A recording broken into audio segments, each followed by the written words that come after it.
ಓಂ ತದೇತತ್ಸಹಸ್ರಂ ತತ್ಸರ್ವಂ ತಸ್ಯಮೇನ್ನಂ ಮಿತ್ರಂ ದಕ್ಷಿಣಂ ಸದಿತಿ ಪ್ರಾಣಃ ಪರೋಕ್ಷಪ್ರಿಯಾ ಇವ ಹಿ ದೇವಾಃ ಪರೋಕ್ಷಪ್ರಿಯಾ ಇವ ಹಿ ದೇವಾಃ. ಓಂ ಭೋಜನಾಯ ನಮಃ. ಓಂ ಮಘವಾನಂ ಸುತಾಸಃ ಯದೀಂ ಸಬಾಧಃ ಪಿತರಂ ನ ಪುತ್ರಾಃ ಸಮಾನದಕ್ಷ ಅವಸೇ ಹವಂತೆ ಚಕಾರತ ಕೃಣವತ್. ಶ್ರೀ ಗುರುಭ್ಯೋ ನಮಃ. ಮಹಾಭಾರತದ ಅನುಶಾಸನ ಪರ್ವದ 406ನೇಯ ಈ ಭಾಗದಲ್ಲಿ ವಿಷ್ಣು ಸಹಸ್ರನಾಮ ಸ್ತೋತ್ರದ 147ನೇಯ ನಾಮ ಭೋಜನ ಅನ್ನುವುದು ಮತ್ತೆ ಅದಕ್ಕೆ ಸಂಬಂಧಪಟ್ಟಂತಹ ಬೃಹತಿ ಮಂತ್ರವನ್ನು ಕೂಡ ನಾವೀಗ ಶ್ರವಣಕ್ಕೆ ತಂದುಕೊಳ್ಳಬೇಕಾಗಿದೆ. ಮೊದಲು ಆ ಭೋಜನ ಎಂಬ ಶಬ್ದಕ್ಕೆ ಏನು ಸರಳವಾದಂತಹ ಅರ್ಥಗಳಿವೆ ಅಂತ ಅನ್ನೋದನ್ನ ನೋಡೋಣ. ಎಲ್ಲರೂ ನಾವೆಲ್ಲ ಚೇತನರು ಒಂದಲ್ಲ ಒಂದು ರೀತಿಯಾದ ಆಹಾರವನ್ನು ತಗೊಳ್ತೇವೆ. ಅಂಥ ನಾವು ತಗೊಳ್ಳುವಂತಹ ಆಹಾರ ಎಲ್ಲವೂ ಜಡವಾದದ್ದು. ಅನ್ನ ಇತ್ಯಾದಿ ಎಲ್ಲ ಆಹಾರವೂ ಕೂಡ ಜಡವಾದದ್ದೇ.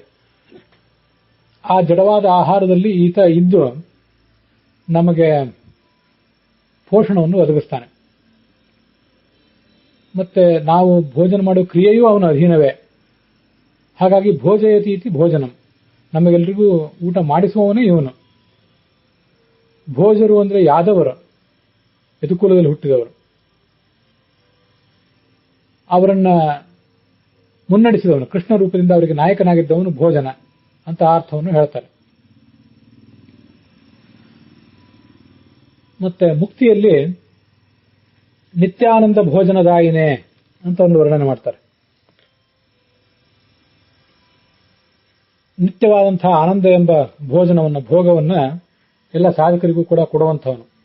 ಆದ್ರಿಂದ ಆತ ಭೋಜನ ಅಂತ ಶಾಸ್ತ್ರದಲ್ಲಿ ಅವನನ್ನ ವರ್ಣಿಸ್ತಾರೆ.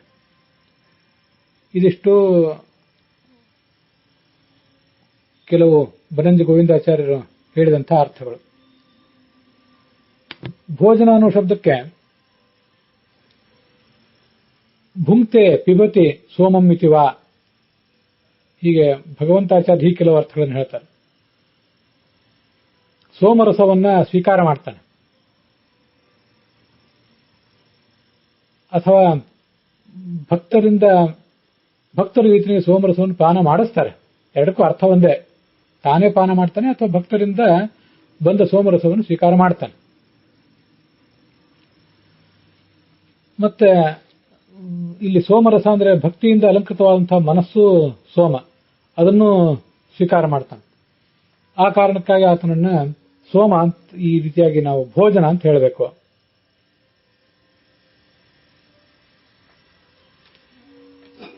ರಘುನಾಥ ತೀರ್ಥರು ಕೂಡ ಇದೇ ಅರ್ಥಗಳನ್ನೇ ಬರೆದಿದ್ದಾರೆ. ಭೋಜನ ಅಂದ್ರೆ ನಮಗೆ ರಕ್ಷಣವನ್ನು ಕೊಡುವಂಥವನು.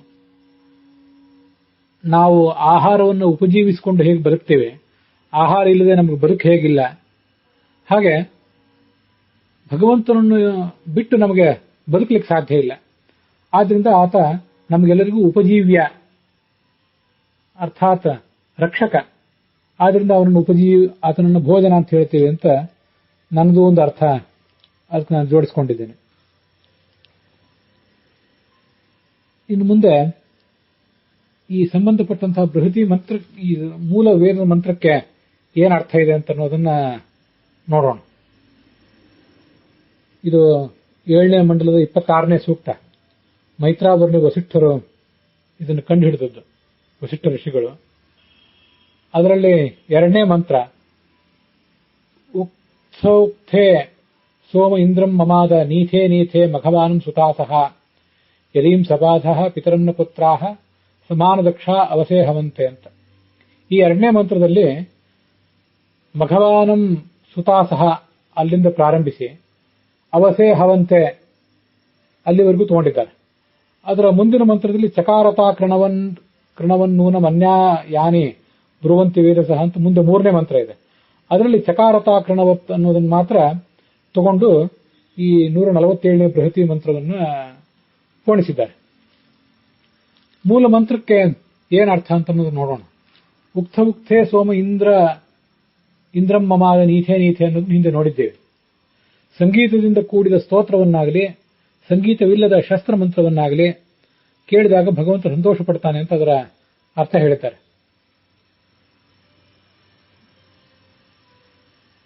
ಮುಂದೆ ಹೀಗೆ ಆ ಸ್ತೋತ್ರ ಮಂತ್ರದ ಅಥವಾ ಶಸ್ತ್ರ ಮಂತ್ರದ ಪಠನ ನಡೆದಾಗ ಈ ಸೋಮರಸ ಅನ್ನುವುದು ಭಗವಂತನನ್ನ ಸಂತೋಷಪಡಿಸ್ತದೆ. ಆ ಕಾರಣಕ್ಕಾಗಿ ಈ ಋತ್ವಿಕ್ಗಳು ಸಬಾಧ ಅಂದರೆ ಪರಸ್ಪರ ಕೂಡಿದವರಾಗಿ ಗುಂಪು ಗುಂಪಾಗಿ ಸಮಾನ ಉತ್ಸಾಹದಿಂದ ಕೂಡಿದವರಾಗಿ ಮಕ್ಕಳು ತಂದೆಯನ್ನು ಹೇಗೆ ಕರೀತಾರೋ ಹಾಗೆ ಆ ಭಗವಂತನನ್ನ ನಮ್ಮನ್ನು ತೃಪ್ತಿಪಡಿಸು ಬಾ, ನಮ್ಮನ್ನು ರಕ್ಷಿಸು ಬಾ ಅಂತ ಕರೀತಾರೆ. ಇದು ಸಾಯಣಾಚಾರ್ಯ ಬರೆದಿರುವಂತಹ ಅರ್ಥ. ಅದನ್ನೇ ಅರ್ಥವನ್ನು ಹೆಚ್ಚು ಕಡಿಮೆ ಎಲ್ಲರೂ ಕೂಡ ಇಟ್ಕೊಂಡಿದ್ದಾರೆ.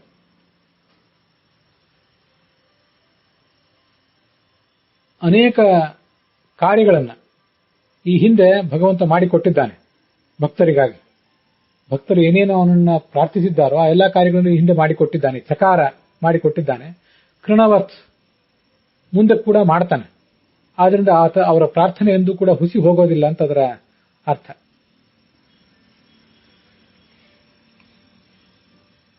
ಸಮಾನ ದಕ್ಷ ಅಂದ್ರೆ ಸಮಾನವಾದಂತಹ ಉತ್ಸಾಹವುಳ್ಳವರು, ಅದು ಋತ್ವಿಕ್ಗಳು ಅನ್ನೋ ಅರ್ಥವನ್ನ ಸಾಯಣಾಚಾರ್ಯ ಹೇಳಿದ್ದಾರೆ. ಸಮಾನ ದಕ್ಷರು ಅಂದ್ರೆ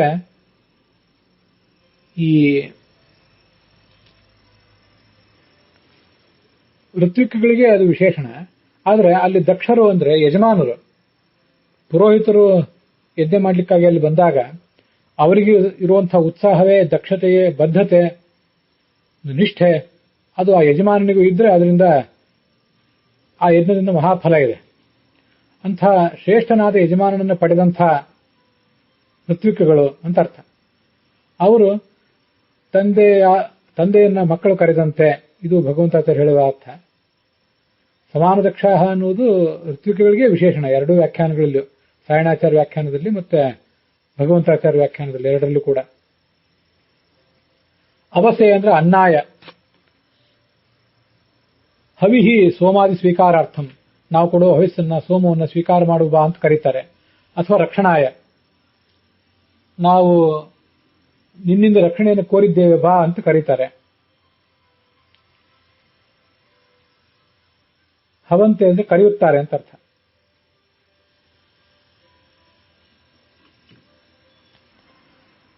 ಅಲ್ಲಿ ಸುತಾಹ ಅಂತನ್ನುವುದೇನಿದೆ, ಸುತಾಹ ಅನ್ನುವುದು ಸೋಮಕ್ಕೆ ವಿಶೇಷಣ, ಸೋಮರಸಕ್ಕೆ, ಹಿಂಡಲ್ಪಟ್ಟಂತಹ ಸೋಮರಸ ಅಂತ ಇದು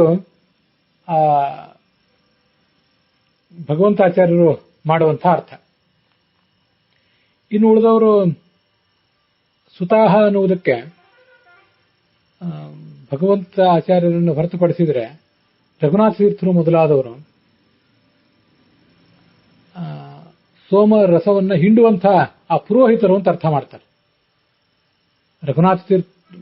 ರಘುನಾಥ ತೀರ್ಥರು ಸುತಾಹ ಅನ್ನುವುದನ್ನ ಆ ಪುರೋಹಿತರಿಗೆ, ಋತ್ವಿಕ್ಗಳಿಗೆ ವಿಶೇಷಣ ಮಾಡಿದ್ರೆ, ಸಾಯಣಾಚಾರ್ಯರು ಮತ್ತೆ ಭಗವಂತಾಚಾರ್ಯರಿಬ್ಬರು ಕೂಡ ಸುತಾಹ ಅನ್ನುವುದನ್ನ ಆ ಸೋಮ ರಸಕ್ಕೆ, ಹಿಂಡಲ್ಪಟ್ಟಂತ ಸೋಮರಸ ಅನ್ನೋದಕ್ಕೆ ವಿಶೇಷಣ ಮಾಡಿದ್ದಾರೆ. ಸ್ವಲ್ಪ ವ್ಯತ್ಯಾಸ ಇದೆ. ಅದು ಆ ಭಗವಂತನನ್ನ ಸಂತೋಷಪಡಿಸ್ತದೆ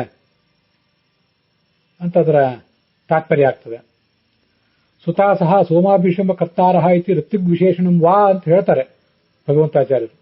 ಸುತಾಹ ಅನ್ನೋದನ್ನು ಸೋಮರಸಕ್ಕೂ ವಿಶೇಷಣವಾಗಿ ಮಾಡಬಹುದು, ಅಥವಾ ಸೋಮರಸವನ್ನು ಹಿಂಡಿ ತೆಗೆದು ಸ್ವೀಕರಿಸುವಂತಹ ಆ ಪುರೋಹಿತರಿಗೂ ಅನ್ವಯ ಮಾಡಬಹುದು ಅಂತ ಅವರ ಅಭಿಪ್ರಾಯ ಇದೆ.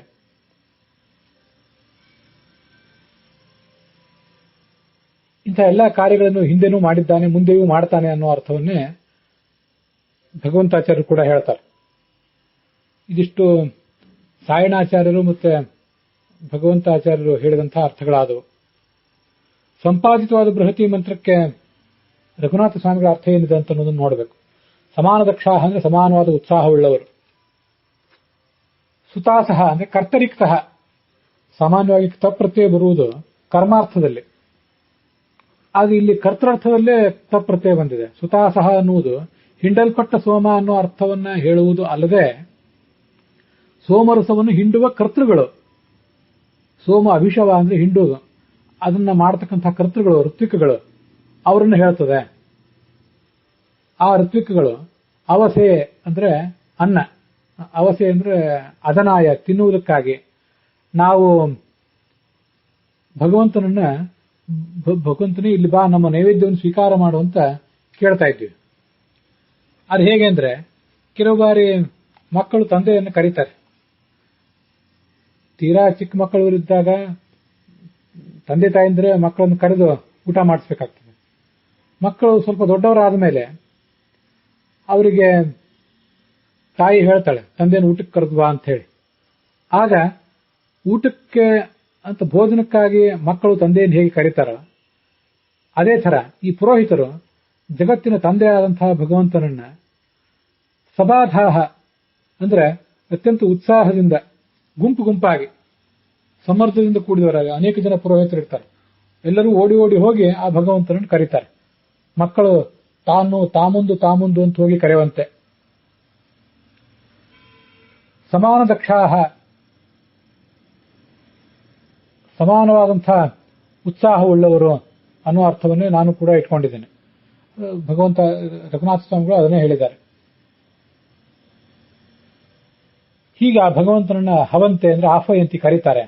ಹೀಗೆ ಕರೆದಿದ್ದರಿಂದ ಮಘವ ಆ ಭಗವಂತ ಅವ್ರು ಹೇಳುವಂಥ ಈ ಹಿಂದೆ ಭಕ್ತರು ಏನು ಕಾರ್ಯವನ್ನು ಮಾಡಿಕೊಡಬೇಕು ಅಂತ ಕೇಳಿದ್ದಾರೆ ಆ ಎಲ್ಲಾ ಕಾರ್ಯಗಳನ್ನು ಅವನು ಹಿಂದೆ ಚಕಾರ ಮಾಡಿಕೊಟ್ಟಿದ್ದಾನೆ.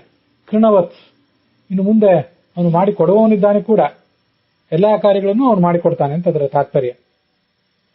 ಸೋಮರಸದ ಭೋಜನಕ್ಕಾಗಿ ಋತ್ವಿಕಗಳು ಈ ಭಗವಂತನನ್ನು ಕರೀತಾರೆ. ಆದ್ರಿಂದ ಇವನು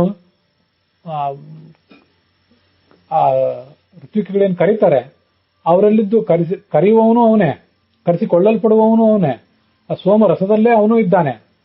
ಬ್ರಹ್ಮಾರ್ಪಣಂ ಬ್ರಹ್ಮಹವಿಹಿ ಬ್ರಹ್ಮಾಗ್ನೌ ಬ್ರಹ್ಮಣಾಹುತಂ ಬ್ರಹ್ಮೈವ ತೇನ ಗಂತವ್ಯಂ ಬ್ರಹ್ಮಕರ್ಮ ಸಮಾಧಿನ ಅಂತ ನಾವು ಭಗವದ್ಗೀತಾದಲ್ಲಿ ಶ್ಲೋಕ ನೋಡಿರ್ತೇವೆ. ಎಲ್ಲ ಕಡೆನೂ ಅವನೇ ಇದ್ದಾನೆ. ಹೀಗೆ ಇಲ್ಲಿ ಭಗವಂತ ಸ್ವೀಕಾರ ಮಾಡಬೇಕಾದಂತಹ ಚರು ಸೋಮರಸ ಮೊದಲಾದದ್ದೇನಿದೆ ಅದರಲ್ಲೂ ಕೂಡ ಅವನೇ ಇದ್ದಾನೆ. ಅವನೇ ಇದ್ದು ಈ ಭೋಜನ ಎಂಬ ಹೆಸರನ್ನ ಪಡೆದಿದ್ದಾನೆ. ಯಜ್ಞದಲ್ಲಿ ಆಹುತಿ ಹಾಕಬೇಕಾದಂತಹ ಸಕಲ ಪದಾರ್ಥಗಳಲ್ಲಿ ಅವನೇ ಇದ್ದಾನೆ ಅಂತ ಅದರ ತಾತ್ಪರ್ಯ. ಆದ್ರಿಂದ ಭೋಜನ ಎಂಬ ಶಬ್ದವನ್ನ ಇಲ್ಲಿ ಹೇಳ್ತಾ ಇದ್ದಾರೆ. ಭೋಜನ ಎಂಬ ಶಬ್ದ ಮೂಲತಃ ನಪುಂಸಕಲಿಂಗ. ಭಗವಂತನು ಕೂಡ ನಾವು ತಿನ್ನುವ ಆಹಾರದಲ್ಲೆಲ್ಲ ಇರುವುದರಿಂದ ಅವನು ಸ್ತ್ರೀಲಿಂಗದಿಂದ, ಪುಲ್ಲಿಂಗದಿಂದ, ನಪುಂಸಕಲಿಂಗದಿಂದ ಎಲ್ಲಾ ಶಬ್ದಗಳಿಂದಲೂ ಅವನು ವಾಚ್ಯನೆ. ವಿಶ್ವಂ ವಿಷ್ಣುರು ಷಟ್ಕಾರ ಇತ್ಯಾದಿ ಕಡೆಗಳಲ್ಲಿ ನಾವು ಅದನ್ನು ನೋಡಿದ್ದೇವೆ. ಈ ಜಗತ್ತಿನಲ್ಲಿ ಹಕ್ಕಿಗಳು, ಮೀನುಗಳು, ಕ್ರಿಮಿಕೀಟಗಳು ಮತ್ತೆ ಮನುಷ್ಯರು ಎಲ್ಲಾ ಥರದ ಪ್ರಾಣಿಗಳು ಯಾವ್ಯಾವ ಆಹಾರವನ್ನು ಸ್ವೀಕಾರ ಮಾಡ್ತಾರೋ ಅವೆಲ್ಲವೂ ಕೂಡ ಇಲ್ಲಿ ಭೋಜನ, ಅನ್ನ, ಓದನ ಎಂಬ ಶಬ್ದದಿಂದ ವಿವಕ್ಷಿತ. ಆದ್ರಿಂದ ಸಾಮಾನ್ಯ ನಪುಂಸಕಂ ಅಂತ ಹೇಳ್ತಾರೆ. ನಿರ್ದಿಷ್ಟವಾಗಿ ಯಾವುದೇ ಆಹಾರವನ್ನು ಅವರು ಹೇಳುವುದಿದ್ರೆ ಅವಾಗ ಅದನ್ನ ಆ ಆಹಾರಕ್ಕೆ ಯಾವ ಲಿಂಗ ಇದೆಯೋ, ಆಹಾರವನ್ನು ಹೇಳುವ ಶಬ್ದಕ್ಕೆ ಯಾವ ಲಿಂಗ ಇದೆಯೋ ಅದನ್ನೇ ಹೇಳಬಹುದು. ಎಲ್ಲ ಆಹಾರನು ಆದ್ರಿಂದ ಇದು ನಪುಂಸಕ ಲಿಂಗದಲ್ಲಿ ಹೇಳಿದ್ದಾರೆ ಅಂತ ನಾವು ತಿಳ್ಕೊಳ್ಬಹುದು. ಶಬ್ದ ಸ್ವಭಾವ, ಭೋಜನ ಎಂಬ ಶಬ್ದದ ಮೂಲ ಸ್ವಭಾವವೇ ನಪುಂಸಕ ಲಿಂಗದಲ್ಲಿರೋದು ಅನ್ನೋ ಅರ್ಥವನ್ನ ಭಗವಂತಾಚಾರ್ಯರು ಹೇಳಿದ್ದಾರೆ. ಇದಿಷ್ಟು ಇವರೆಲ್ಲ ಹೇಳಿದ ಅರ್ಥ ಆಯಿತು. ಹೆಚ್ಚು ಕಡಿಮೆ ಇದೇ ಅರ್ಥವನ್ನೇ ಇಟ್ಕೊಂಡಿದ್ದೇನೆ. ಮಂತ್ರಕ್ಕೂ ನಾಮಕ್ಕೂ ಇರುವ ಸಂಬಂಧವನ್ನು ಮಾತ್ರ ನಾನು ಸ್ವಲ್ಪ ಬೇರೆ ರೀತಿಯಾಗಿ ವ್ಯಾಖ್ಯಾನ ಮಾಡಿದ್ದೇನೆ. ಅದನ್ನು ಈಗ ನೋಡೋಣ. ಅನ್ವಯಾರ್ಥ ನೋಡೋಣ. ಯತ್ ಅಂದ್ರೆ ಯಾವ ಕಾರಣದಿಂದ, ಸಬಾಧಃ ಸಸಂಮರ್ದಾಹ ಅಂತ ಅರ್ಥ. ಸಸಂಭ್ರಮಾಹ ಅವರು ಗುಂಪು ಗುಂಪಾಗಿ, ಸಮಾನ ದಕ್ಷಾಹ ಸಮಾನವಾದ ಉತ್ಸಾಹವುಳ್ಳವರಾಗಿ, ಸಮ್ಮರ್ದ ಅಂದ್ರೆ ಜನಸಮ್ಮರ್ದ, ಜನದಟ್ಟಣೆ. ಅನೇಕ ಜನ ಋತ್ವಿಕಗಳೆಲ್ಲ ಒಟ್ಟಿಗೆ ಹೋಗಿ ಕರಿತಾ ಇದ್ದಾರೆ ಅಂತ ಅದರ ಅರ್ಥ ತಿಳ್ಕೋಬಹುದು ನಾವು. ಸುತಾಸಹ, ನಾನು ಕೂಡ ಸುತ ಎಂಬ ಶಬ್ದವನ್ನ ಸೋಮರಸವನ್ನು ಹಿಂಡುವ ಕರ್ತೃಗಳು, ಪುರೋಹಿತರಿಗೆ ಅನ್ವಯ ಮಾಡ್ಕೊಂಡಿದ್ದೀನಿ. ರಘುನಾಥ ಸ್ವಾಮಿಗಳು ಅದನ್ನು ಹೇಳಿದ್ದಾರೆ. ಅದಕ್ಕೆ ಒಂದು ಬದಲಾವಣೆಯನ್ನು ಕೂಡ ಮಾಡ್ಕೊಂಡಿದ್ದೇನೆ. ಕೇವಲ ಸೋಮರಸವನ್ನು ಹಿಂಡುವ ಆ ಪುರೋಹಿತರು ಮಾತ್ರ ಅಲ್ಲ, ಭಕ್ತಿಯುಕ್ತವಾದ ಮನಸ್ಸುಳ್ಳ ಸಾಧಕರು ನಾವೆಲ್ಲರೂ ಕೂಡ ಇಲ್ಲಿ ಸುತಾಸಹ ಎಂಬ ಶಬ್ದದಿಂದ ವಿವಕ್ಷಿತರೆ. ಅಂತಹ ಸಾಧಕರು ನಾವು ಭಗವಾನಂ ಆ ಭಗವಂತನನ್ನೇ ಕರಿತೇವೆ. ಹೇಗೆಂದ್ರೆ ಪುತ್ರಾಹ ಪಿತರಂನ, ಪುತ್ರಾಹ ಮಕ್ಕಳು ಪಿತರನ್ನ ತಂದೆಯನ್ನೆಂಬಂತೆ, ಅವಸೆ ಯಾತಕ್ಕಾಗಿ, ಅನ್ನಕ್ಕಾಗಿ, ಭೋಜನ ಮಾಡಬಾ ಅಂತ ಕರಿತೇವೆ. ನಮ್ಮ ಮನಸ್ಸೆಂಬ ಸೋಮರಸವನ್ನು ಸ್ವೀಕಾರ ಮಾಡಬಾ ಅಂತ ಕರಿತೇವೆ.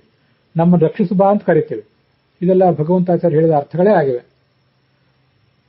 ಭಗವಂತಾಚಾರ್ಯರು ರಘುನಾಥ ಸ್ವಾಮಿಗಳು ಹೇಳಿದ ಅರ್ಥಗಳಾಗಿವೆ. ಆಹ್ವಯಂತಿ ಕರೀತಾರೆ. ಹೀಗೆ ಮನತುಂಬೆ ಆ ಭಕ್ತರು ಕರೆಯೋದರಿಂದ, ತೇನ ಕಾರಣದಿಂದ ಸಹ ಆ ಭಗವಂತ ಅಂದ್ರೆ ತಾನಿ, ಆ ಭಕ್ತ ಕಾರ್ಯಾಣಿ, ಭಕ್ತರ ಕಾರ್ಯಗಳನ್ನ ಚಕಾರ ಅಂದ್ರೆ ಹಿಂದೆ ಮಾಡಿದ್ದಾನೆ, ಕೃಣವತ್ ಮುಂದೆ ಕೂಡ ಮಾಡ್ತಾನೆ. ಇದು ಆ ಭಗವಂತನ ಒಂದು ಮಹಿಮಾ. ಇಲ್ಲಿ ಭೋಜನ ಎಂಬ ಶಬ್ದಕ್ಕೂ ಈ ಮಂತ್ರಕ್ಕೂ ಏನ್ ಸಂಬಂಧ ಅಂತ ಅನ್ನೋದನ್ನು ಈಗ ನೋಡೋಣ. ಭೋಜನ ಅಂದ್ರು, ಓದನ ಅಂದ್ರು, ಅನ್ನ ಅಂದ್ರು ಎಲ್ಲದಕ್ಕೂ ಅರ್ಥ ಒಂದೇ. ಎಲ್ಲವೂ ನಪುಂಸಕಲಿಂಗ ಶಬ್ದಗಳೇ ಇವು. ಈ ಅನ್ನ ಮತ್ತು ಓದನ ಇವಂತೂ ಅನ್ನ ಎಂಬ ಅರ್ಥವನ್ನೇ ಸ್ಪಷ್ಟವಾಗಿ ಹೇಳ್ತವೆ. ಭೋಜನ ಅಂದ್ರೆ ಊಟ ಅಂತ ಸಾಮಾನ್ಯವಾಗಿ ಅರ್ಥ ನಮಗೆ ತಿಳಿದು ಬರ್ತದೆ.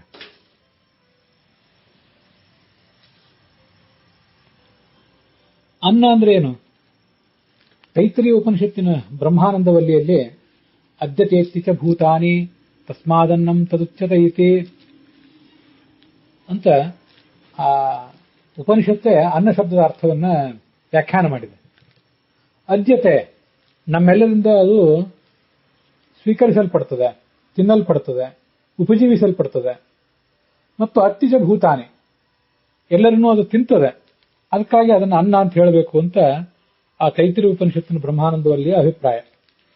ಅಲ್ಲಿ ಭಾಷ್ಯದಲ್ಲಿ ಅತೃತ್ವಾತ್ ಸರ್ವಲೋಕಾನಾಂ ಅನ್ನಮಿತ್ಯುಚ್ಯತೆ ಹರಿಹಿ ಉಪಜೀವ್ಯಶ್ಚ ಭೂತಾನಾಂ ಇತಿ ಚಾನ್ನಂ ಜನಾರ್ದನಃ ಅಂತ ಆಚಾರ್ಯರು ಭಾಷ್ಯದಲ್ಲಿ ಹೇಳ್ತಾರೆ. ಸರ್ವಲೋಕಾನಾಂ, ಜಗತ್ತಿನ ಈ 14 ಲೋಕಗಳನ್ನ, ಅದರಲ್ಲಿರುವಂತಹ ಎಲ್ಲಾ ಜೀವರನ್ನು ಕೂಡ ಅತೃತ್ವಾತ್ ಇವನು ತಿಂದು ಮುಗಿಸ್ತಾನೆ ಪ್ರಳಯ ಕಾಲದಲ್ಲಿ.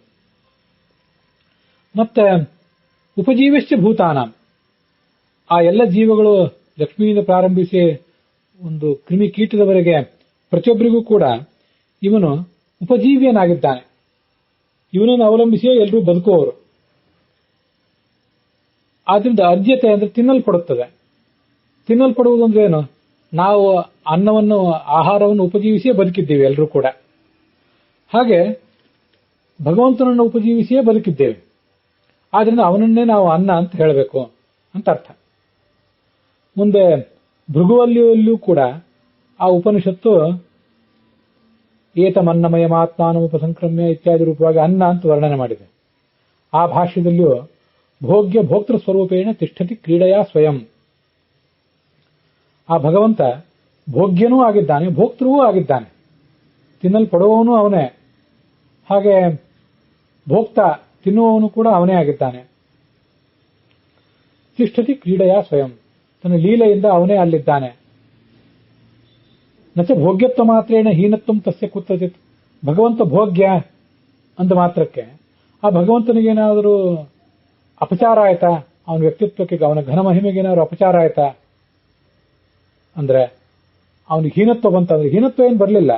ಯಾಕೆಂದ್ರೆ ನಹಿ ಭಾರ್ಯೋಪಭೋಗ್ಯಸ್ತು ಭರ್ತಾ ಹೀನತ್ವ ಆಪ್ನುಯಾತ್. ಉಪಭೋಗ್ಯತ್ವ ಅಂತನ್ನುವುದು ಒಂದೊಂದು ಕಡೆ ಒಂದೊಂದು ರೀತಿಯಾಗಿ. ಮನುಷ್ಯ ಪಾದರಕ್ಷೆಯನ್ನು ಉಪಯೋಗ ಮಾಡ್ತಾನೆ. ಪಾದರಕ್ಷೆಯನ್ನು ಉಪಯೋಗ ಮಾಡುವುದು ಒಂದು ರೀತಿಯಾಗಿ ಬೇರೆ. ತಲೆ ಮೇಲೆ ಕಿರೀಟವನ್ನ ಉಪಭೋಗ ಮಾಡ್ತಾನೆ. ಇದೆಲ್ಲ ಕನ್ಸ್ಯೂಮ್, ನಾವು ಉಪಯೋಗಿಸುವುದು ಅಂತ ಅರ್ಥ. ಪಾದರಕ್ಷೆಯನ್ನು ಯಾವ ರೀತಿ ಉಪಯೋಗ ಮಾಡ್ತೀವೋ ಆ ರೀತಿಯಾಗಿ ಕಿರೀಟವನ್ನು ಉಪಯೋಗ ಮಾಡೋದಿಲ್ಲ ನಾವು. ಅದರಿಂದ ಪ್ರತಿಯೊಂದಕ್ಕೂ ಬೇರೆ ಬೇರೆ ರೀತಿಯಾಗೇ ಇದೆ.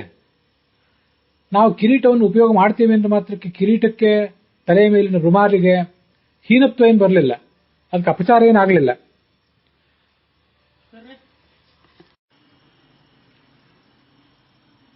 ಹಾಗೆ ನಾವು ಎಲ್ಲರೂ ಕೂಡ ಭಗವಂತನನ್ನ ಉಪಜೀವಿಸಿಕೊಂಡು ಬದುಕಿದ್ದೇವೆ ಅಂತ ಮಾತ್ರಕ್ಕೆ ಭಗವಂತನಿಗೆ ಅದರಿಂದ ಯಾವುದೇ ರೀತಿಯಾದಂತಹ ಉಪಚಾರ ಏನು ಖಂಡಿತ ಇಲ್ಲ. ನಹಿ ಭಾರ್ಯೋಪಭೋಗ್ಯಸ್ತು ಭರ್ತಾ ಹೀನತ್ವಮಾಪ್ನುಯಾತ್. ಗಂಡನಿಗೆ ಹೆಂಡತಿ ಭೋಗ್ಯಳು, ಹಾಗೆ ಹೆಂಡತಿಗೂ ಕೂಡ ಗಂಡ ಭೋಗ್ಯ ಅಂತ ಅನ್ಸ್ಕೊಂಡಿದ್ದಾನೆ. ಅಂದ ಮಾತ್ರಕ್ಕೆ ಅವನಿಗೇನಾದ್ರೂ ಹೀನತೆ ಬರ್ತದೇನೋ? ಜಗತ್ತಿನಲ್ಲಿ ನಾವು ಎಲ್ಲೇ ನಡೆಯುವುದಿದ್ರೂ ಭಗವಂತನ ಮೈ ಮೇಲೆ ನಡಿಬೇಕು. ಏನನ್ನೇ ತಿನ್ನುವುದಿದ್ರೂ ಅದರೊಳಗೆ ಭಗವಂತನೂ ಇದ್ದಾನೆ. ಏನನ್ನೇ ಹೊದೆಯುವುದಿದ್ರು, ಏನನ್ನೇ ಉಡುವುದಿದ್ರು ಅದರೊಳಗೆಲ್ಲ ಭಗವಂತನೇ ಇದ್ದಾನೆ. ಅವನನ್ನೇ ಉಂಡಂತೆ, ಅವನನ್ನೇ ಹೊದ್ದಂತೆ, ಅವನನ್ನೇ ಉಟ್ಟಂತೆ, ಅವನ ಮೇಲೆ ನಡೆದಂತೆ. ಆದ್ರಿಂದ ಆ ಭಗವಂತನಿಗೆ ಅಪಚಾರ ಏನೂ ಇಲ್ಲ ಅಂತ ಆ ತೈತ್ರಿಯ ಉಪನಿಷತ್ತು ಭಾಷ್ಯದ ಭೃಗೋಲಿ ಭಾಗದಲ್ಲಿ ಹೇಳ್ತಾರೆ. ಆದ್ರಿಂದಲೇ ಭಗವಂತ ಅನ್ನ ಅಂತ ಅನ್ಸ್ಕೊಂಡಿದ್ದಾನೆ. ಅವನು ಓದನ, ಅದೂ ಹೌದು, ಭೋಜನವೂ ಹೌದು. ಅನ್ನ, ಓದನ, ಭೋಜನ ಎಲ್ಲವೂ ನಪುಂಸಕಲಿಂಗ ಶಬ್ದ. ಯಾಕೆಂದ್ರೆ ಭೂತಾನಾಂ ಸರ್ವೇಷಾಂ ಉಪಜೀವ್ಯತ್ವಾತ್, ಎಲ್ಲಾ ಜೀವಿಗಳಿಗೂ ಕೂಡ ಅವನು ಉಪಜೀವ್ಯನಾಗಿದ್ದಾನೆ.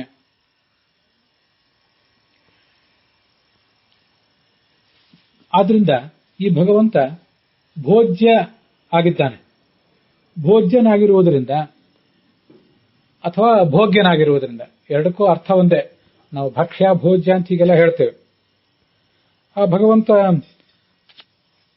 ನಮಗೆ ಭೋಗ್ಯನಾಗಿದ್ದಾನೆ, ಭೋಜ್ಯನೂ ಆಗಿದ್ದಾನೆ, ಭೋಗಕ್ಕೆ ವಿಷಯನಾಗಿದ್ದಾನೆ.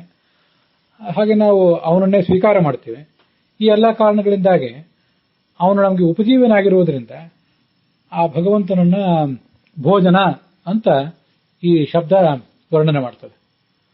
ಭೋಜನ ಎಂಬ ಶಬ್ದ ಭಗವಂತನನ್ನು ಹೀಗೆ ವರ್ಣನೆ ಮಾಡ್ತದೆ ಅಂತ ಆದಮೇಲೆ ಆ ಭೋಜನ ಎಂಬ ಶಬ್ದ ಏನು ಅರ್ಥವನ್ನು ಹೇಳ್ತದೋ ಅದೇ ಅರ್ಥವನ್ನೇ ಈಗಿಲ್ಲಿ ನಾವು ನೋಡ್ತಾ ಇರುವಂತಹ ಬೃಹತಿ ಮಂತ್ರವೂ ಕೂಡ ಹೇಳ್ತದೆ. ಅಲ್ಲೇನು ಹೇಳಿದೆ? ಅವಸೇ ರಕ್ಷಣಾಯ, ಭಗವಂತನೇ ನೀನು ನಮ್ಮ ರಕ್ಷಣೆಗೆ ಬಾ ಅಂತಿದೆ. ನಮ್ಮ ರಕ್ಷಣೆಗೆ ಬಾ ಅಂದ್ರೆ ನೀನು ನಮಗೆ ರಕ್ಷಕನಾಗಬೇಕು, ನಾವು ನಿನಗೆ ರಕ್ಷಕರಾಗಬೇಕು. ಹೀಗೆ ನೀನು ನಮಗೆ ಉಪಜೀವ್ಯ, ನಿನ್ನನ್ನು ಅವಲಂಬಿಸಿ ನಾವು ಬದುಕಬೇಕು. ನಾವು ನಿನಗೆ ಉಪಜೀವಕರು ಅಂದ್ರೆ ನಿನ್ನನ್ನು ಅವಲಂಬಿಸಿ ಬದುಕುವವರು ನಾವು ಅಂತ ಅದರ ಅಭಿಪ್ರಾಯ ಆಗ್ತದೆ. ಹೀಗೆ ಅವಸೆ ಅನ್ನೋ ಶಬ್ದದಿಂದ, ಅದಕ್ಕೆ ಅವಸೆ ಅನ್ನೋ ಶಬ್ದಕ್ಕೆ ರಕ್ಷಣಾ, ಅನ್ನ, ಭೋಜನ ಹೀಗೆಲ್ಲ ಅರ್ಥಗಳಿವೆ. ಆ ಶಬ್ದಗಳಿಂದ ಬೃಹತಿ ಮಂತ್ರ ಆ ಭೋಜನ ಎಂಬ ಶಬ್ದದ ಅರ್ಥವನ್ನೇ ವರ್ಣನೆ ಮಾಡ್ತಾ ಇದೆ. ಮುಂದೆ ಅದರ ಭಾವಾರ್ಥ ಏನಾಗ್ತದೆ ಅಂತ ಅನ್ನೋದನ್ನ ಈಗ ನೋಡೋಣ. ಮಕ್ಕಳು ತಂದೆಯನ್ನು ಕರೆಯುವಂತೆ ಸಾಧಕರು ಗುಂಪು ಗುಂಪಾಗಿ ಎಲ್ಲರೂ ಒಟ್ಟಾಗಿ ಸಂಭ್ರಮದಿಂದ ಭಕ್ತಿ ತುಂಬಿದ ಮನಸ್ಸಿನಿಂದ ತಮ್ಮ ರಕ್ಷಣೆಗಾಗಿ ಈ ಭಗವಂತನನ್ನು ಕರೀತಾರೆ. ಅವನನ್ನ ಆ ಉಪನಿಷತ್ನಲ್ಲಿ ಮಘವ ಅಂತ ವರ್ಣನೆ ಮಾಡಿದ್ದಾರೆ. ಏನದು ಮಘವ ಅಂತಂದ್ರೆ, ನಾವು ಹಿಂದೆ ಋಗ್ಭಾಷ್ಯದಲ್ಲಿ ಅದನ್ನು ನೋಡಿದ್ದೇವೆ. ಮಘವಾ ಅಂದ್ರೆ ಮಖವ ಅಂತ ಅರ್ಥ. ಮಖ ಅಂದ್ರೆ ಯಜ್ಞ ಅಂತ ಅರ್ಥ. ನಮ್ಮ ಇಡೀ ಜೀವನವೆಂಬ ಯಜ್ಞದ ಅಧಿಪತಿಯೇ ಅವನು. ಅದಕ್ಕಾಗಿ ಅಂತಹ ಭಗವಂತನನ್ನು ಕರೀತಾರೆ, ನಮ್ಮನ್ನು ರಕ್ಷಿಸು ಬಾ ಅಂತ. ಹಾಗೆ ನಾವು ಕರೆದುವೆ ಅಂದ ಮೇಲೆ ಆ ದೇವ ಆ ಭಕ್ತರ ಎಲ್ಲಾ ಕಾರ್ಯಗಳನ್ನು ಕೂಡ ಹಿಂದೆನೂ ಮಾಡಿದ್ದಾನೆ. ಹಿಂದೆನೂ ಅನೇಕ ಜನ ಅವನನ್ನು ಕರೆದಿದ್ದಾರೆ, ಈಗಲೂ ಅವನನ್ನು ಕರೀತಾ ಇದ್ದಾರೆ, ಮುಂದೆಯೂ ಕರೀತಾರೆ. ಇವರೆಲ್ಲಾ ಜನ ಹೇಳಿದಂತಹ ಕಾರ್ಯಗಳನ್ನ ಅವನು ಯಾವತ್ತೂ ಕೂಡ ಮಾಡಿಕೊಡ್ತಾನೇ ಇದ್ದಾನೆ ಅಂತ ಅದರ ಒಟ್ಟು ಅಭಿಪ್ರಾಯ ಆಗ್ತದೆ. ಇದಿಷ್ಟು ನಾವು ಅನ್ವಯಾರ್ಥ, ಮೂಲ ಋಗ್ವೇದದ ಮಂತ್ರದ ಅನ್ವಯಾರ್ಥ ಮತ್ತೆ ಸಂಪಾದಿತವಾದಂತಹ ಬೃಹತಿ ಮಂತ್ರದ ಅರ್ಥವನ್ನು ನೋಡಿದ್ದಾಯ್ತು. ಮುಂದೆ ಈ ಭೋಜನ ಎಂಬ ಶಬ್ದಕ್ಕೆ ಬೇರೆ ಬೇರೆ ಅರ್ಥಗಳನ್ನು, ಉಲ್ಲೇಖಗಳನ್ನು ನೋಡೋಣ. ಕೆಲವನ್ನ ಈಗಾಗಲೇ ನೋಡಿ ಆಗಿದೆ. ಭುಜ್ಯತೆ ಅನ್ಯೈಹಿ ಸರ್ವೈಹಿ ಉಪಜೀವ್ಯತೆ ಭುಜ್ಯತೆ ಇತಿ ಭೋಜನಂ. ಭಗವಂತ ಭೋಜನ ಯಾಕೆಂದ್ರೆ ಅವನು ಭೋಜಿಸಲ್ಪಡ್ತಾನೆ. ಭೋಜಿಸಲ್ಪಡುವುದಂದ್ರೆ ಏನು? ಉಪಜೀವಿಸಲ್ಪಡುವುದು ಅಂತಾನೆ ಅದಕ್ಕರ್ಥ. ಈ ಭಗವಂತನನ್ನ ಹೀಗೆ ನಾವೆಲ್ಲೂ ಕೂಡ ಅವಲಂಬಿಸಿಕೊಂಡೇ ಬದುಕ್ತಾ ಇದ್ದೇವೆ. ಅದ್ಯತೆತ್ತಿ ಭೂತಾನಿ ತಸ್ಮಾದನ್ನಂ ತದುಚ್ಯತೆ ಇತಿ ಉಪಜೀವ್ಯಶ್ಚ ಭೂತಾನಾಂ ಇತಿವಾನ್ನಂ ಜನಾರ್ದನಃ. ಇದೆಲ್ಲ ತೈತ್ರಿಯ ಉಪನಿಷತ್ನಲ್ಲಿ ನಾವೀಗಾಗಲೇ ನೋಡಿದ್ದಂತಹ ಮಾತುಗಳೇ. ಅದನ್ನ ನಮ್ಮ ಗುರುಗಳಾದ ಸಬ್ರಿ ರಾಘವೇಂದ್ರಾಚಾರ್ಯರು ಅದನ್ನೆಲ್ಲ ಸಂಗ್ರಹ ಮಾಡಿದ್ದಾರೆ. ಏಷೋಸ್ಯ ಪರಮಾನಂದ ಏತಶ್ಚೈವ ಆನಂದಸ್ಯ ಮಾತ್ರ ಅನ್ಯಾನಿ ಭೂತಾನಿ ಉಪಜೀವಂತೆ ಅಂತ ಒಂದು ಕಡೆ ಈ ಬೃಹದಾರಣ್ಯಕ ಉಪನಿಷತ್ತಿನ ಮಾತಿನಲ್ಲಿ ಬರ್ತದೆ. ಯಶೋಸ್ಯ ಪರಮಾನಂದ, ಈ ಭಗವಂತ ಮಹಾನಂದ ಸ್ವರೂಪನಾಗಿದ್ದಾನೆ. ಇವನ ಆನಂದವನ್ನೇ ಉಳಿದೆಲ್ಲ ಜೀವಗಳು ಕೂಡ ಉಪಜೀವಿಸಿಕೊಂಡು ಬದುಕಿವೆ. ಪ್ರತಿಬಿಂಬ ರೂಪ ವಿಕ್ಲುಟ್ಕಾ ತದಾನಂದಸ್ಯ ಚ ಅಖಿಲಾಃ ಮುಕ್ತಾಃ ಬ್ರಹ್ಮಾದಯೋಷ್ಣಂತಿ ತಾರತಮ್ಯೇನ ನಿತ್ಯದ ಅಂತ ಉಪನಿಷತ್ ಭಾಷ್ಯದಲ್ಲಿ ವರ್ಣನೆ ಮಾಡ್ತಾರೆ. ಎಲ್ಲಾ ಜೀವರು ಕೂಡ ಆ ಭಗವಂತ ಕೊಡುವಂತಹ ಆನಂದವನ್ನೇ ಅವಲಂಬಿಸಿಕೊಂಡು ಬದುಕಿದ್ದಾರೆ. ಏತೈ ಚತುರ್ಭಿಃ ಭಗವಾನ್ ರೂಪೈಸ್ತು ಚತುರಾತ್ಮಭಿಃ ಭೋಗ್ಯ ಭೋಕ್ತೃತ್ವ ರೂಪೇಣ ತಿಷ್ಠತಿ ಕ್ರೀಡೆಯ ಸ್ವಯಂ. ಇದು ಯಜು ಸಂಹಿತ ಭೃಗುವಲ್ಲಿ ಬಂದಿತ್ತು. ಅದನ್ನು ನಾನು ಈಗಾಗಲೇ ಹೇಳಿದ್ದೇನೆ. ಭೋಗ್ಯತ್ವ ಬಂದ ಮಾತ್ರಕ್ಕೆ ಅವನಿಗೆ ಹೀನತ್ವ ಏನು ಬರೋದಿಲ್ಲ. ತಸ್ಮಿನ್ ಯೋನ್ನಂ ಚ ಅನ್ನಾದಂ ವೇದಾಹ ಅಂತ ಆತನನ್ನ ಐತರೇಯ ಉಪನಿಷತ್ತು ಕೂಡ ವರ್ಣನೆ ಮಾಡಿದೆ. ಅವನು ಆ ಅನ್ನದಲ್ಲಿ ಇದ್ದು ತೃಪ್ತಿ ಕೊಡ್ತಾನೆ ನಮಗೆ, ಆದ್ರಿಂದ ಆತನಿಗೆ ಭೋಜನ ಅಂತ ಹೀಗೆ ಹೆಸರಿದೆ. ನಾರಾಯಣಾನಿರುದ್ಧೌಚು ಭೋಗ್ಯ ವಸ್ತು ಸಂಸ್ಥಿತೌ ತರ್ಪಕೌ ಸರ್ವಜೀವಾನಾಂ ತಸ್ಮಾತ್ ಭೋಜ್ಯೌ ತೌ ಭೋಜ್ಯೌಚು ತಾವು ಹೋ ಅಂತ ಐತ್ರೇಯ ಉಪನಿಷತ್ತಿನ ಭಾಷ್ಯದಲ್ಲಿದೆ. ನಾರಾಯಣ ಮತ್ತು ಅನಿರುದ್ಧ ಎಂಬ ಎರಡು ರೂಪಗಳಿಂದ ಭಗವಂತ ನಾವು ತಿನ್ನುವಂತಹ ಎಲ್ಲಾ ವಸ್ತುಗಳಲ್ಲಿಯೂ ಕೂಡ ಇದ್ದಾನೆ. ಇದ್ದು ನಮಗೆ ತೃಪ್ತಿಯನ್ನ ಕೊಡ್ತಾ ಇದ್ದಾನೆ. ಪುರುಷ ಸುಖ ದುಃಖಾನಾಂ ಭೋಕ್ತೃತ್ವ ಹೇತುರುಚ್ಯತೆ ಅಂತ ಭಗವದ್ಗೀತಾದಲ್ಲಿ 13ನೇ ಅಧ್ಯಾಯದಲ್ಲಿದೆ. ಆ ಭಗವಂತ ಎಲ್ಲಾ ಸುಖ ದುಃಖಗಳಿಗೂ ಕೂಡ ಅವನೇ ಕಾರಣನಾಗಿದ್ದಾನೆ. ಜೀವಸ್ಯ ಸರ್ವ ದುಃಖಾನಾಂ ಭೋಗ ಶಕ್ತಿ ಪ್ರದಃ ಸದಾ, ಜೀವರ ಎಲ್ಲಾ ಥರದ ಸುಖ ದುಃಖಗಳಿಗೂ ಕೂಡ ಅವನೇ ಕಾರಣ. ಭುಜ್ಯತೆ ಜ್ಞಾನಿಭಿಃ ಪರಿಪಾಲ್ಯತೆ ಇತಿ ಭೋಜನಂ, ಭುಜ ಪರಿಪಾಲನೆ ಅಂತನೂ ಒಂದು ಧಾತು ಇದೆ. ಜ್ಞಾನಿಗಳು ಈತನನ್ನ ಕಾಪಾಡ್ತಾರೆ. ಜ್ಞಾನಿಗಳು ಈತನನ್ನು ಕಾಪಾಡುವುದು ಅಂದ್ರೆ ಏನು? ಅಯೋಗ್ಯರಿಗೆ ಆ ಭಗವಂತನ ಸ್ವರೂಪವನ್ನು ಉಪದೇಶ ಮಾಡಬಾರದು ಅಂತಿದೆ. ನೀಚರಾದವರು, ದುಷ್ಟರಾದವರು ಅಂಥವರಿಗೆ ಉಪದೇಶ ಕೊಡದಂತೆ ಆ ಭಗವಂತನನ್ನ ಕಾಪಾಡ್ತಾರೆ ಅಂತ ಅದರ ತಾತ್ಪರ್ಯ. ಐತರೇಯ ಉಪನಿಷತ್ನಲ್ಲಿ ಕೊನೆಯ ಭಾಗದಲ್ಲಿ ಅಯೋಗ್ಯರಿಗೆ ಉಪದೇಶ ಮಾಡಬಾರದು ಅಂತ ಅದರ ಅನಿಷ್ಟವನ್ನು ಸೂಚನೆ ಮಾಡ್ತಾರೆ. ಸಯ ಏವಮೇತಂ ಸಂವತ್ಸರ ಸಂವಾನಂ ಚಕ್ಷುರ್ಮಯಂ ಶ್ರೋತ್ರಮಯಂ ಛಂದೋಮಯಂ ಮನೋಮಯಂ ವಾಂಗ್ಮಯಮಾತ್ಮಾನಂ ಪರಸ್ಮೈ ಶಂಸತಿ ದುಗ್ಧದೋಹ ಅಸ್ಯ ವೇದಾಃ ಭವಂತಿ ನ ತಸ್ಯಾನೋಕ್ತೆ ಭಾಗೋಸ್ತಿ ನ ವೇದ ಸುಕೃತಸ್ಯ ಪಂಥಾನಂ. ಈ ಭಗವಂತನ ಸ್ವರೂಪವನ್ನ ಅಯೋಗ್ಯರಾದಂತಹ ಇತರಿಗೆ ಉಪದೇಶ ಮಾಡಿದರೆ, ಮತ್ತೆ ಆ ಅಂಥ ಮೂರ್ಖರ ಸಂಸ್ಕಾರರಹಿತರಾದಂಥವರಿಗೆ ಪೌರೋಹಿತ್ಯ ಮಾಡಿಸಿದರೆ, ಅವನು ಕಲಿತ ವಿದ್ಯೆ ಎಲ್ಲ ಈ ಹಾಲು ಕರೆದು ಬರಡಾದಂತಹ ಆಕಳಿನಂತೆ ನಿಷ್ಫಲ ಆಗಿ ಹೋಗ್ತದಂತೆ. ವಯಸ್ಸು ಮೀರಿ ಹೋದಂತಹ ಆಕಳು, ಇನ್ನದನ್ನ ಹಿಂಡ್ಲಿಕ್ಕೂ ಬರೋದಿಲ್ಲ. ಅಂಥ ಆಕಳಿನಂತೆ ಅವನ ವಿದ್ಯೆ ಎಲ್ಲ ವಿಫಲ ಆಗಿ ಹೋಗ್ತದೆ. ತಸ್ಯ ವೇದಾಃ ಭವಂತಿ ಅಂತಿದೆ. ಅವನು ಕಲಿತ ವಿದ್ಯೆಯಿಂದ ಅವನಿಗೆ ಇಲ್ಲಿಯೂ ಫಲ ಇಲ್ಲ, ಆ ಲೋಕದಲ್ಲಿಯೂ ಫಲ ಇಲ್ಲ.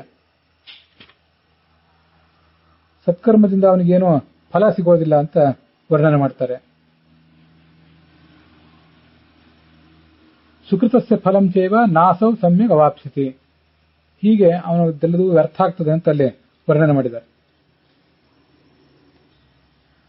ಅಲ್ಲಿಯೇ ಮುಂದೆ ಮತ್ತೊಂದು ಮಂತ್ರ ಇದೆ. ಅಯೋಗ್ಯೋಪದೇಶ ಅಂತ ಅನ್ನೋದು ಪರಮಾತ್ಮನ ತ್ಯಾಗ ಸ್ವರೂಪ ಅಂತ. ತತಪ್ಯೇತದೃಷಣೋಕ್ತಂ ಯಸ್ತ್ಯಾಜ ಸಚಿವಿದಂ ಸಖಾಯಂ ನ ತಸ್ಯ ವಾಚ್ಯಪಿ ಭಾಗೋಸ್ತಿ ಇದೀಂ ಶೃಣೋತ್ಯಲಕಂ ಶೃಣೋತಿ ನಹಿ ಪ್ರವೇದ ಸುಕೃತಸ್ಯ ಪಂಥಾಂ. ಶರೀರದಲ್ಲಿ ತನ್ನೊಳಗೆ ಇದ್ದಿರುವಂತಹ ಈ ಭಗವಂತನನ್ನ ಯಾರು ಅಯೋಗ್ಯರಿಗೆ ಉಪದೇಶ ಮಾಡ್ತಾನೆ, ಅವನು ಆ ಭಗವಂತನನ್ನ ತ್ಯಾಗ ಮಾಡಿದಂತೆ ಆಗ್ತದೆ. ಅವನಿಗೆ ತಾನು ಮಾಡಿದ ಎಲ್ಲಾ ವಿದ್ಯೆಗಳನ್ನ, ಕರ್ಮವನ್ನ, ತಾನು ಸಂಪಾದನೆ ಮಾಡಿದ ಕರ್ಮಗಳನ್ನು ಕೂಡ ಕಳ್ಕೊಳ್ಳುವಂತಾಗ್ತದೆ, ನರಕ ಸಾಧನ ಆಗ್ತದೆ ಅಂತ ಅಲ್ಲಿ ವರ್ಣನೆ ಮಾಡಿದೆ. ನ ಪರಸ್ಮಾ ಏತದ ಶಂಸೇತ್ ಕಾಮಂ ಪಿತ್ರೆ ವಾ ಆಚಾರ್ಯಾಯ ವಾ ಶಂಸೇತ್ ಆತ್ಮನೇಯವಾಸ್ಯ ಕೃತಂ ಭವತಿ. ಹೀಗೆ ಆ ಪರಮಾತ್ಮನನ್ನು ತ್ಯಾಗ ಮಾಡಿದಂತೆ.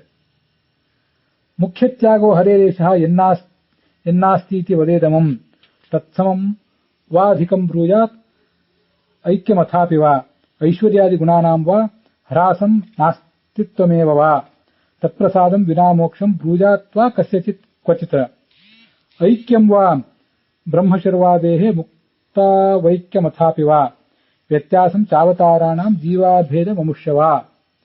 ಭಗವಂತನನ್ನು ತ್ಯಾಗ ಮಾಡುವುದು ಅನ್ನೋದು ಅನೇಕ ಥರ ಇದೆ. ಅದೇನದು? ಆ ಭಗವಂತನನ್ನೇ ಇಲ್ಲ ಅಂತ ಅನ್ನೋದು, ಅದು ಭಗವಂತನನ್ನು ತ್ಯಾಗ ಮಾಡಿದಂತೆ. ಅವನಿಗೆ ಸಮಾನ ಇನ್ನೊಬ್ಬ ಇದ್ದಾನೆ ಅಂತ ಅನ್ನೋದು, ಭಗವಂತನಿಗೂ ಜೀವರಿಗೂ ಐಕ್ಯವನ್ನು ಹೇಳುವುದು, ಭಗವಂತನ ಮಹಿಮೆಯಲ್ಲಿ ಕುಂದೆಣಿಸುವುದು, ಅವನ ಅನುಗ್ರಹ ಇಲ್ಲದೇನೆ ಮೋಕ್ಷ ಆಗ್ತದೆ ಅಂತ ಭಾವಿಸುವುದು, ವ್ಯಾಸಾದಿ ಅವತಾರಗಳನ್ನ ಆತನ ಅವತಾರ ಅಲ್ಲ ಅಂತ ಹೇಳುವುದು, ಅವನ ಕ್ರಿಯೆಗಳಿಗೂ ಆತನಿಗೂ ಭೇದವನ್ನ ಚಿಂತಿಸುವುದು, ಭಗವಂತನಿಗೆ ಯಾವುದೇ ರೀತಿಯಾದ ಶರೀರವೇ ಇಲ್ಲ, ಅಪ್ರಾಕೃತವಾದ ಶರೀರವೂ ಅವನಿಗಿಲ್ಲ ಅಂತ ಹೇಳುವುದು, ಇದೆಲ್ಲ ಆ ಭಗವಂತನನ್ನು ತ್ಯಾಗ ಮಾಡಿದಂತೆ. ಅಜ್ಞಾನ, ದುಃಖ, ಅಶಕ್ತಿ, ಪರಾಧೀನತೆ ಇವೆಲ್ಲ ಭಗವಂತನಿಗೂ ಇದೆ ಅಂತ ಹೇಳುವುದು, ಆ ಭಗವಂತನ ಅಸ್ತಿತ್ವವನ್ನೇ ತರ್ಕದಿಂದ ಅಲ್ಲಗಳೆಯುವುದು. ತರ್ಕೈಹಿ ತಸ್ಯ ಅಪಲಾಪಹಾವ ತತ್ರ ರಕ್ತೇನ ಚೇತಸ, ಇವೆಲ್ಲವೂ ಕೂಡ ಆ ಭಗವಂತನ ತ್ಯಾಗ ಅಂತ ಕರೆಸ್ಕೊಂಡಿವೆ. ಸಯೇಷ ಮುಖ್ಯ ತ್ಯಾಗ ವಾಸುದೇವಸ್ಯ ಕೀರ್ತಿತ ಅಂತ ಐತಿರಿ ಉಪನಿಷತ್ತು ವರ್ಣನೆ ಮಾಡ್ತದೆ. ಅದಲ್ಲದೆ ರಮಾ ಬ್ರಹ್ಮಾದೀನಾಂ ಕಾಂ ತಾರತಮ್ಯ ಅನಭಿಜ್ಞತ, ಆ ಭಗವಂತನಿಗೂ ಆ ದೇವತೆಗಳಿಗೂ ಇರುವಂತಹ ತಾರತಮ್ಯವನ್ನು ಅರ್ಥ ಮಾಡ್ಕೊಳ್ಳದೇ ಇರೋದು. ಸಂಶಯಶ್ಚ ಉಕ್ತ ತತ್ವೇಶು, ಶಾಸ್ತ್ರ ಹೇಳಿದ ತತ್ವಗಳಲ್ಲಿ ಸಂಶಯ ಮಾಡೋದು, ಭಗವಂತನನ್ನು ನಾಮಸ್ಮರಣೆ ಮಾಡದೇ ಇರೋದು, ಜಗತ್ತಿನ ಆ ಭಗವಂತನ ಸೃಷ್ಟಿಯಾದ ಈ ಜಗತ್ತನ್ನು ಅಲ್ಲಗಳೆಯೋದು. ಅಸ್ಮೃತಿರು ವಾಸುದೇವಸ್ಯ ತದ್ಭಕ್ತಾನಾಂಚ ನಿಂದನಂ, ಭಗವಂತನ ಭಕ್ತರನ್ನು ನಿಂದಿಸುವುದು, ಇದು ದ್ವಿತೀಯ ತ್ಯಾಗ. ಪರಮಾತ್ಮನ ತ್ಯಾಗ ಮೂರನೇ ಮತ್ತು ನಾಲ್ಕನೇದು ಅಂತ ಮತ್ತೆ ಅಲ್ಲೇ ಭಾಷೆಯಲ್ಲಿ ವರ್ಣನೆ ಮಾಡ್ತಾರೆ. ನಿಷಿದ್ಧ ಕರ್ಮಕರಣಂ, ನಿಷಿದ್ಧ ಕರ್ಮವನ್ನು ತ್ಯಾಗ ಮಾಡುವುದು, ವಿಹಿತ ಕರ್ಮವನ್ನು ಮಾಡದೇ ಇರೋದು, ಇವೆಲ್ಲ ಆ ನಾಲ್ಕನೇ ಬಗೆಯ ವಿಷ್ಣು ತ್ಯಾಗ ಅಂತ ಕರೆಸ್ಕೊಂಡಿದೆ. ತ್ಯಾಗ ಏವಂ ಚತುರ್ವಿಧ, 1, 2, 3, 4 ಅಂತ 4 ಬಗೆಯ ತ್ಯಾಗಗಳನ್ನು ಹೇಳಿದ್ರಲ್ಲ, ಅದರಲ್ಲಿ ಮೊದಲನೇ ಮತ್ತು ಎರಡನೇ ತ್ಯಾಗದಿಂದ ಅಂಧತಾಮಿಸ್ರ ತಾಮಿಸ್ರ ಅನ್ನುವ ನರಕ ಪ್ರಾಪ್ತ ಆಗ್ತದೆ. 3ನೇ ಬಗೆಯ ತ್ಯಾಗದಿಂದ ಕೇವಲ ರೌರವಾದಿ ನರಕ ಪ್ರಾಪ್ತಿ. 4ನೇ ಬಗೆಯ ಭಗವಂತನ ತ್ಯಾಗದಿಂದ ಸ್ವರ್ಗ ಮೋಕ್ಷಗಳು ಸಿಕ್ಕುವುದು ತಪ್ಪಿ ಹೋಗ್ತದೆ. ಹೀಗೆಲ್ಲ ಆ ತ್ಯಾಗಗಳ ಫಲವನ್ನು ಶಾಸ್ತ್ರದಲ್ಲಿ ಎಚ್ಚರಿಕೆಯಿಂದ ವರ್ಣನೆ ಮಾಡಿದ್ದಾರೆ. ಹಾಗಾದರೆ ಭಗವಂತನನ್ನ ಪಾಲಿಸುವುದು, ಭಕ್ತರು ಆ ಭಗವಂತನನ್ನ ಸಂಪತ್ತನ್ನು ಪಾಲನೆ ಮಾಡುವಂತೆ ಮಾಡಬೇಕು. ಮಗುಗಳ ಮಾಣಿಕ್ಯ ಅಂತ ಅವನು ಹೇಳ್ತಾರೆ, ದಾಸರೆಲ್ಲ ವರ್ಣನೆ ಮಾಡ್ತಿರ್ತಾರೆ. ಅವನೇ ರತ್ನ, ಅವನೇ ಮುತ್ತು, ಅವನೇ ಮಾಣಿಕ್ಯ. ಅಂತ ಭಗವಂತನನ್ನು ಸಂಪತ್ತಿನಂತೆ ಕಾಪಾಡಬೇಕು, ಅವನನ್ನು ತ್ಯಾಗ ಮಾಡಬಾರ್ದು ನಾವು ಯಾವತ್ತು. ಆದ್ರಿಂದ ಅವನೇ ಭೋಜನ ಅಂತ ಈ ರೀತಿಯಾಗಿ ಅರ್ಥ. ಅಜ್ಞಾನಾಂ ಜ್ಞಾನದೋ ವಿಷ್ಣು ಜ್ಞಾನಿನಾಂ ಮೋಕ್ಷದಶ್ಚ ಸಹ ಆನಂದದಶ್ಚ ಮುಕ್ತಾನಾಂ ಸಯೇವೈಕೋ ಜನಾರ್ದನಃ. ಅಜ್ಞಾನಿಗಳಿಗೆ ಜ್ಞಾನವನ್ನು ಕೊಟ್ಟವನು ಅವನು, ಜ್ಞಾನಿಗಳಿಗೆ ಮೋಕ್ಷವನ್ನು ಕೊಡುವವನವನು, ಮತ್ತೆ ಮುಕ್ತರಾದ ಮೇಲೆ ಅವರಿಗೆ ಸುಖವನ್ನು ಕೊಡುವಂಥವನು ಕೂಡ ಅವನೇ ಆಗಿದ್ದಾನೆ. ಆದ್ರಿಂದಲೇ ಭಗವಂತ ಭೋಜನ ಆಗಿದ್ದಾನೆ ಅಂತ ಅವನನ್ನ ಸ್ತೋತ್ರ ಮಾಡ್ತಾರೆ. ಇದು ಆ ಭಗವಂತನ ಭೋಜನತ್ವವನ್ನು ನಾವು ಬೇರೆ ಬೇರೆ ಮಾತಿನಲ್ಲಿ ಕಾಣುವಂತಹ ರೀತಿ. ಲಕ್ಷಾಲಂಕಾರ ಭಕ್ತಾನ್ ಭೋಜಯತೀತಿ ಭೋಜನಂ, ಎಲ್ಲಾ ಭಕ್ತರಿಗೂ ಕೂಡ ಭೋಜನ ಮಾಡಿಸುವವನು ಅನ್ನೋ ಅರ್ಥವನ್ನ ವರ್ಣನೆ ಮಾಡಿದೆ. ಮುಂದೆ ಈ ಶಾಂಕರ ಭಾಷ್ಯ, ಪರಾಶರ ಭಟ್ಟರ ವ್ಯಾಖ್ಯಾನ, ಸತ್ಯಸಂಧ ಸ್ವಾಮಿಗಳ ವ್ಯಾಖ್ಯಾನ ಇತ್ಯಾದಿಗಳನ್ನು ನೋಡೋಣ.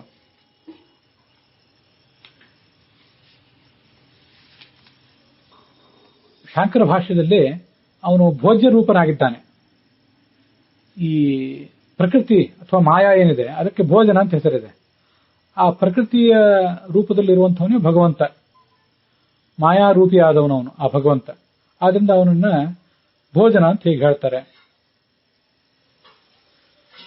ಹೀಗೆ ಭಗವಂತನೇ ಭೋಜ್ಯ, ನಮ್ಮೆಲ್ಲರಿಂದಲೂ ಸ್ವೀಕರಿಸಲ್ಪಡುವಂಥವನು.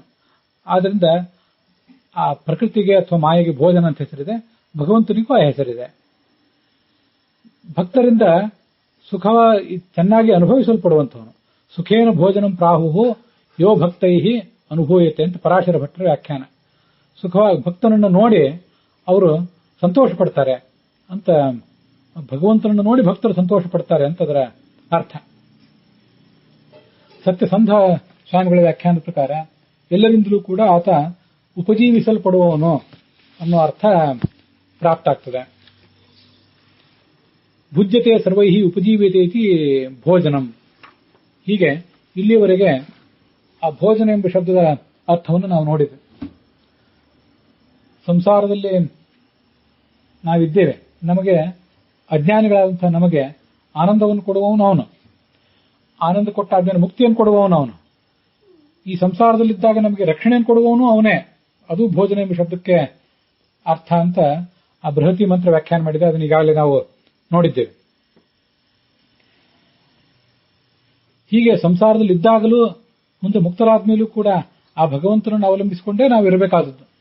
ಅದಕ್ಕಾಗಿ ಆತನನ್ನ ಭೋಜನ ಎಂಬುದಾಗಿ ಶಾಸ್ತ್ರ ವರ್ಣನೆ ಮಾಡಿದೆ. ಅದರ ಜೊತೆಗೆ ಈ ಭಾಗ ಸಮಾಪ್ತವಾಗಿದೆ.